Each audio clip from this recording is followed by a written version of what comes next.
Have you ever wondered how a single trading company held sway over an entire subcontinent? Let's take a step back into the annals of history to the year 1600 when the East India Company was established.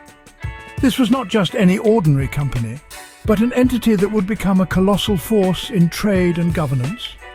The East India Company, often referred to as John Company or the Company, first set foot on the shores of India with the blessing of Mughal Emperor Jahangir. It wasn't just seeking to establish trade relations, but it was laying the groundwork for an empire. From the bustling markets of Delhi to the port city of Surat, the company began setting up trading posts and fortified settlements. Spices, textiles and indigo dye were among the many commodities that flowed from these posts, feeding the European demand for exotic goods. But the company's ambitions didn't stop at trade. Over time, it began to wield considerable political influence, gradually transforming from a purely commercial entity into a political power. The company's dominion expanded, its grip tightening on the lucrative trade routes and resources of the Indian subcontinent. The East India Company was not just a company anymore. It was a state within a state, complete with its own army, administration and judiciary. It had become a force to be reckoned with, its influence reaching far and wide across the Indian subcontinent. By the 19th century, the East India Company's influence was vast, stretching from the mountains of the north to the southern tip of the peninsula. However, this unrivaled dominance was soon to face a formidable challenge. As the winds of competition began to blow, the East India Company found itself in a fierce struggle for control of the riches of the East. Stay tuned as we delve deeper into this fascinating chapter of history and explore the arrival of competitors who dared to challenge the might of the East India Company. However, the East India Company's monopoly wouldn't last forever. The mid-19th century saw the rise of formidable rivals, eager to claim a piece of the wealth that India had to offer. Among them, the Dutch East India Company, a seasoned player in the game of trade, was ready to reassert its might. This wasn't the Dutch East India Company's first foray into the East. Founded in the early 17th century, it had once held a dominating presence in the Asian trade scene. But with the rise of the British East India Company, the Dutch had found their influence waning. However, the winds of change were blowing. A renewed sense of ambition stirred the Dutch, and they set their sights on the Indian subcontinent once more. The Dutch East India Company was ready to challenge the dominance of its British counterpart and stake its claim in the lucrative trade routes of India. In the year of 1860, the Dutch East India Company made its move. Ships bearing the Dutch flag were spotted off the coast of Surat, a sight that sent ripples of unease through the ranks of the East India Company. The Dutch were here, and they were ready to compete. As the Dutch began to establish their presence, the once uncontested rule of the East India Company was threatened. The bustling port of Surat became a battleground, not of swords and guns, but of trade and commerce. The marketplace buzzed with new energy as Dutch traders vied for the attention of customers, their voices mingling with the familiar calls of the East India Company's merchants. The arrival of these competitors spelled the end of the East India Company's monopoly. It was no longer the sole European power in the region. The stage was set for a showdown that would reshape the landscape of trade in the Indian subcontinent. The stage was set for a showdown that would reshape the landscape of trade in the Indian subcontinent. In 1860, the Dutch East India Company made its move, landing on the shores of Surat. The arrival of this once formidable trading powerhouse sent ripples of tension through the bustling port. The Dutch East India Company, which had once held a dominant position in the Asian trade, was now seeking to regain its lost glory. This was no peaceful arrival. As they docked their ships, the Dutch traders were met with wary eyes from the locals and the representatives of the East India Company. The Dutch East India Company was not just another player in the game, it was a direct challenge to the East India Company's monopoly. The Dutch were not the only ones to challenge the East India Company. Other European powers were also eyeing the riches of the Indian subcontinent. The East India Company, which had established itself as a political and economic powerhouse over the centuries, was now under threat. This was a clash of titans, a fierce battle for economic dominance. The Dutch East India Company came prepared, ready to take on their British rivals. They brought with them goods from across the globe, hoping to outshine the East India Company and win over the locals. The port of Surat became a battleground. The marketplace buzzed with activity as traders from both companies vied for the attention of customers. The air was filled with the smell of exotic spices, the sound of haggling, and the tension of rivals clashing. This was more than just a battle for trade. It was a struggle for power, a fight for control over the lucrative trade routes and resources. The stakes were high, and the outcome would shape the destiny of nations. But it was not just the companies that felt the impact of this rivalry.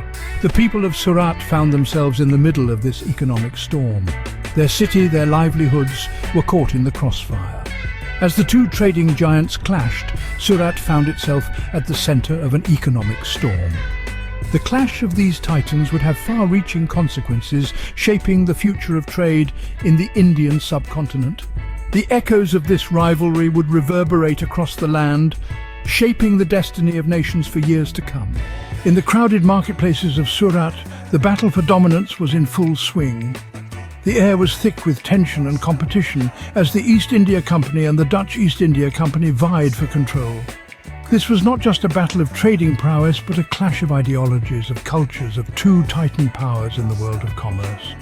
Skirmishes broke out in the narrow, bustling streets of Surat. Company soldiers, once comrades in arms, now found themselves at odds. The clashing of swords and the cries of combat echoed through the city, a chilling reminder of the high stakes at play.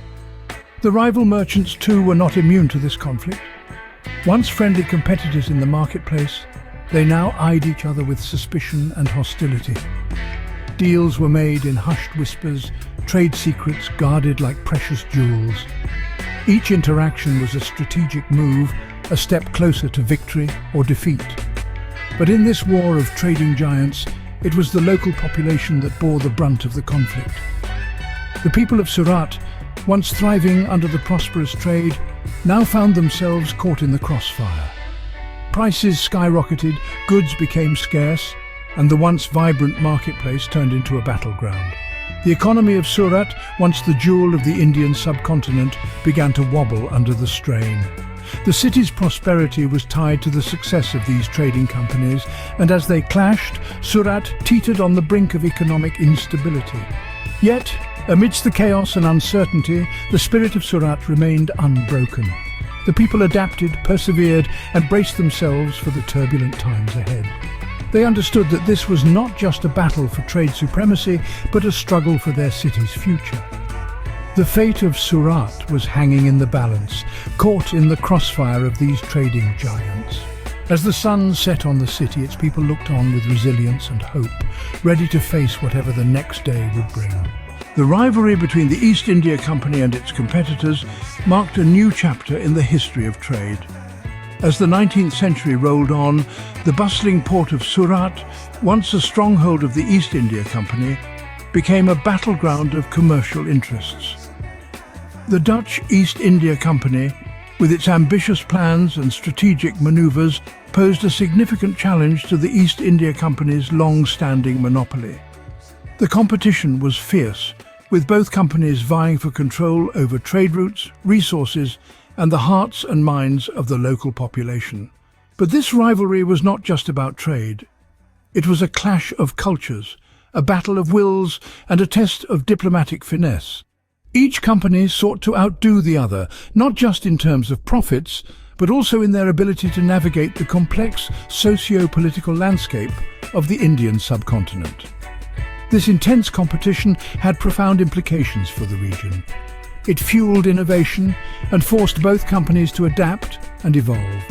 New trade practices were introduced, alliances were forged, and local economies were transformed. At the same time, the rivalry also stoked tensions and conflicts as the competing companies sought to assert their dominance. The echoes of this rivalry were felt far beyond the shores of Surat. They reverberated across the Indian subcontinent, influencing the course of events in regions as far away as Bengal and Madras. The rivalry between the East India Company and the Dutch East India Company set in motion a chain of events that would shape the destiny of nations and redefine the world of trade. And so, as the sun set on Surat's shores, the echoes of this rivalry continued to reverberate.